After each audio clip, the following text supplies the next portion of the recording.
Hey guys, welcome to Solo ReacTalk. Tonight I'm going to be reacting to the Greater Terran Union, Stellaris Invicta, the Templin Institute.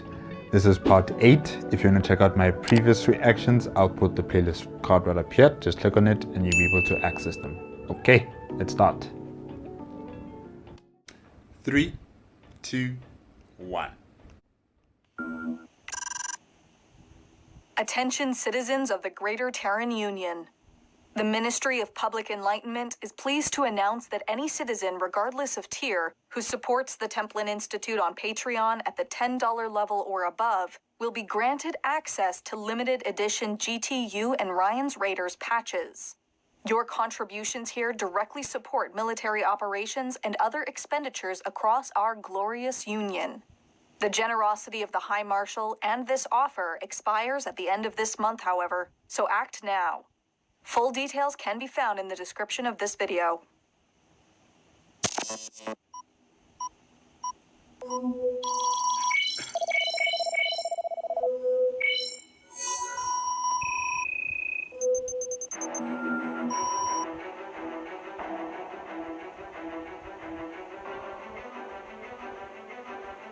When the TUS Hawking entered the Alpha Centauri system and the first manned surveys of its worlds were conducted, the discovery of alien ruins was hardly some grand revelation. The arrival of the Terran a century earlier had removed any doubt that humanity was alone in the universe, and the fragments of some long-dead civilization were hardly a major concern. The remains were catalogued, studied, and eventually removed once the colonization efforts began. In these early years of discovery, derelict starships, ruined cities, and extinct nations became routine, with even the greatest remnants of ages past little more than idle curiosities. Despite the overwhelming evidence that humanity had emerged within some cosmic graveyard, surrounded on all sides by those who had risen and fallen before, there remained the earnest belief that the universal law of entropy did not apply to the Greater Terran Union. This was embraced by the nation itself, and with fiery rhetoric, its leaders proclaimed that where the flag of the Union was raised, never would it be lowered. When the GTU entered the latter half of the 26th century, this once stalwart belief in human exceptionalism began to conflict with the realities of the universe. The Union was unquestionably the most powerful nation in the galaxy, but Confidence and nationalistic zeal can only take you so far. It can only take you so far. Sooner or later, you're going to have to wake up from this la-la land that you're living in and smell the coffee and realize that the galaxy is far more dangerous and far more daunting than you'd expect. So you might have the most powerful military, the most powerful or the biggest economy, but all of that can just flip over. Yeah. Evidence of its decline was unmistakable. Ceremony and speeches celebrated the Union's victory against the Florian matriarchy, but across human space, the devastation remained. A dozen worlds had been occupied, while humanity's greatest fleets and armies were pale shadows of their former strength. The country's wealth had been expended, and worse still, the defeat of the Florians had only further embittered the rest of the galaxy against the GTU. Mindful of perceived Terran weakness, the Marshals decided on a show of force. Skiron secessionists, a lingering nuisance since the integration of the former compact, were finally crushed, and renewed measures were taken to ensure the loyalty of the Union's puppet governments. On Earth and its colonies, there began a renewed crackdown on subversive elements, but the largest display was reserved for the frontier.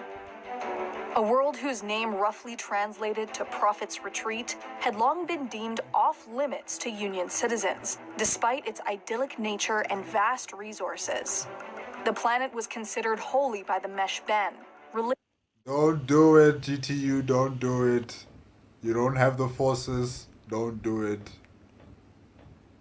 Religious zealots who had imposed their will across what they believed to be the lesser races of the galaxy. While they had undoubtedly once been a powerful force in the universe and still possessed technology far more advanced than anything in the Greater Terran Union or elsewhere, their fire had gone out of the universe. Ever since they were first encountered, even the most optimistic military leaders had considered a confrontation with the Meshben to be unwinnable. But as the Union approached technological parity, their overwhelming supremacy was no longer assured. The risk was undeniable, but a victory over the Meshben would shake the foundations of the galaxy. When the first outpost was constructed on Prophet's Retreat, the reaction from the Meshben was immediate. Their eldritch warships arrived in orbit of the planet, and in a terrible irony, were forced to fire upon a world they had vowed to protect. Their priests declared a holy war on all humanity, and promised to erase it from the stars. That kind of sounds like the Covenant.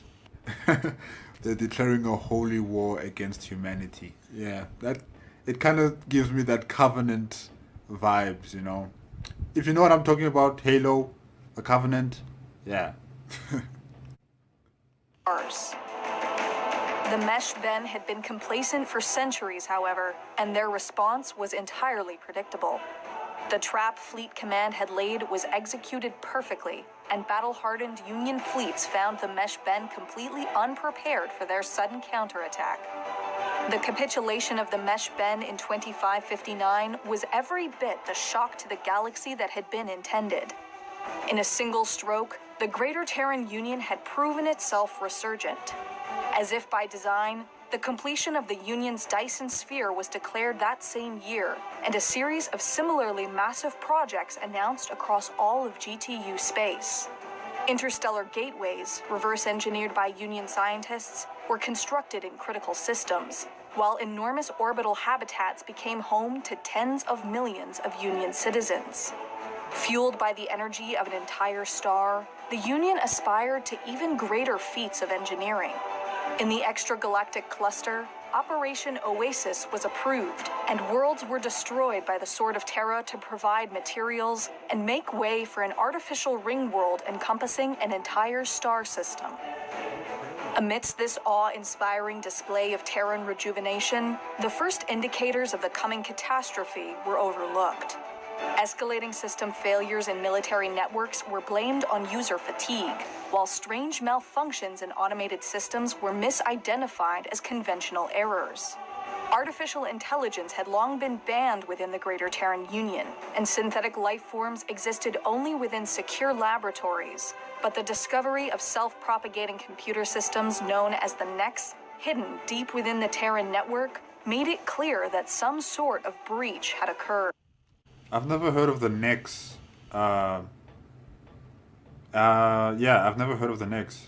I'm just trying to remember right now if I've ever had a situation like that in Stellaris, where my computers and everything that's electronic turns against me, unless if I have synthetic pops on my planets, and I don't treat them well, then they will rebel against me. But I don't think I've ever been infiltrated by anything called the Nex.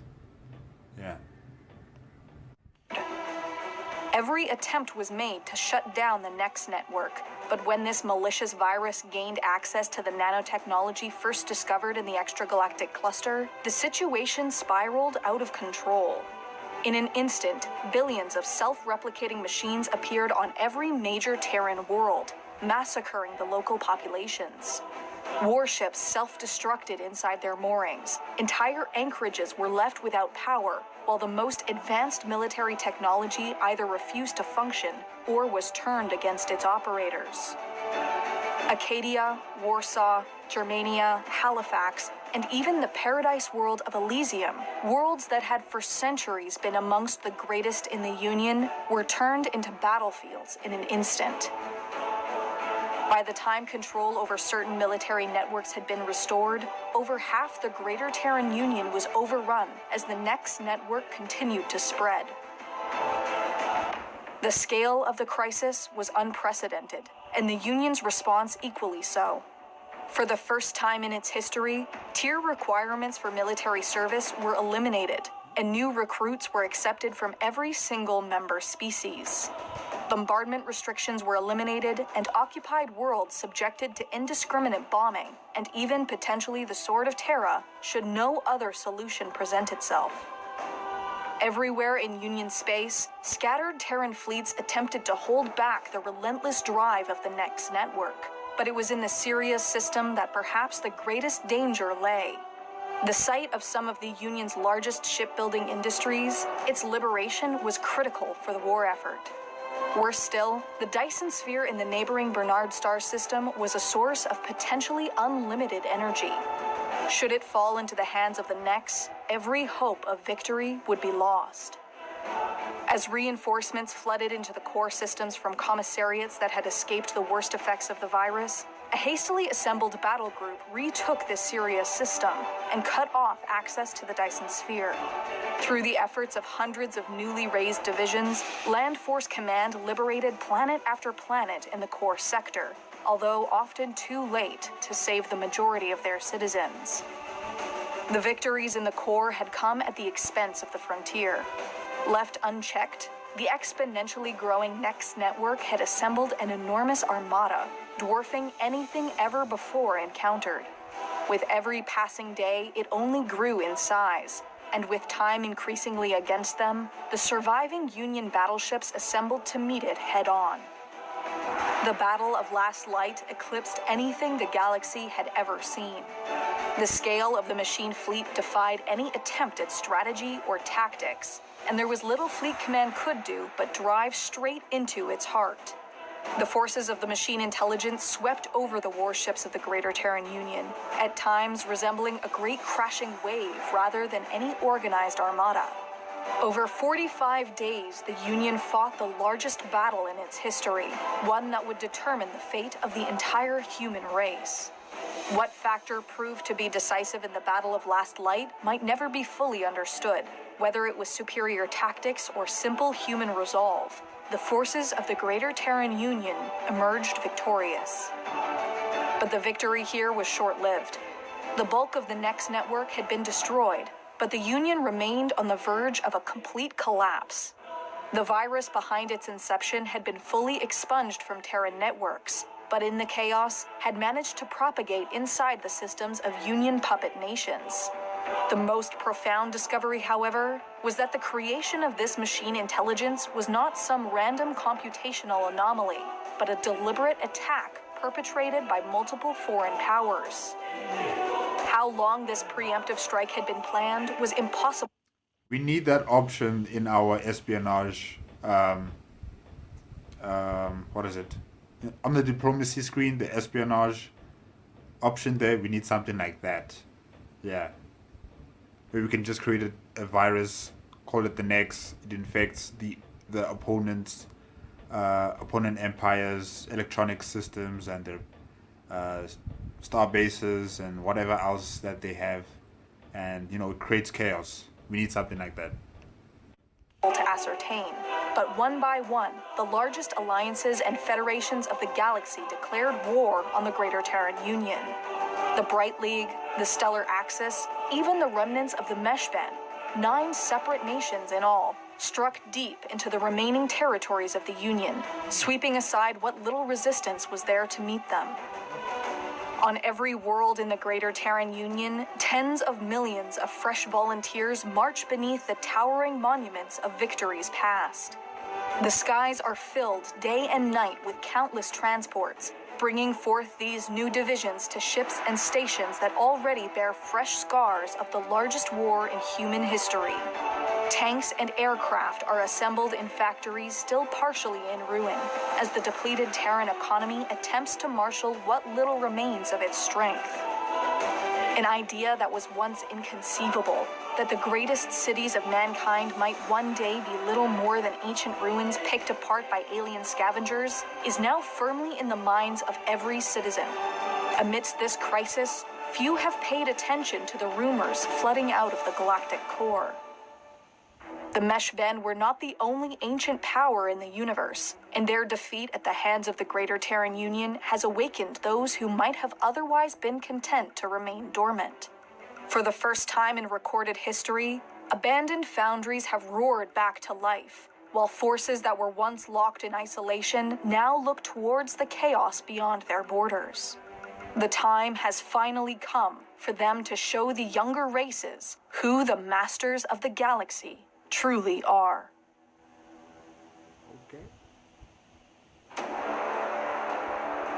In Stellaris Invicta, the Templin Institute guides the greater Terran Union into an uncertain future, one you can influence. Every Saturday, we'll live stream our progress on our Twitch channel, and viewers and patrons will have the opportunity to vote on decisions, help name planets, ships, leaders, and more. If you missed the live stream, you can catch up on what happened when the stream is published the next day to the Templin Archives channel. Then, once a month, we'll produce a video like this one, detailing everything that's progressed in the Greater Terran Union's struggle to achieve galactic supremacy. The next live stream of Stellaris Invicta begins 1 hour after this video has gone live. We hope to see you among the stars.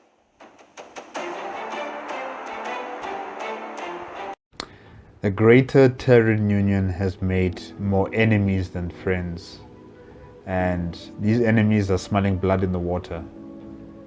They see the great beast that is the GTU wounded and bloody, and it looks a bit tired. So they're deciding, okay, let's take our chance. Let's try and see if we can finally beat these guys. And I'm quite surprised that the GTU is just making these very important strides in terms of creating megastructures like the ring world and completing the Dyson sphere and making jump gates. You know, I thought their economy was at the verge of collapse. I thought they didn't have the forces to mount an attack against an elder race because of their wars with previous races like the matriarchy, the Florian matriarchy. So where does all of this come from? Where does all of this stuff come from? But yeah, maybe it's just for the convenience of the story. I'm not sure. But you know, if this was based in Stellaris, I don't think the GTU would make it. I think they would be surrendering a lot of their territory just to survive and maybe try and get them back. But the way this story is portraying them as ultimate victors, no matter what, no matter how dire the situation is, they still find a way to get on top. Yeah, they're lucky. Okay guys, that's it. Remember, if you like this video, please give me a like, comment and subscribe to my channel. Also click on the notification bell if you want to be up to date with my latest videos. Until next week, bye bye.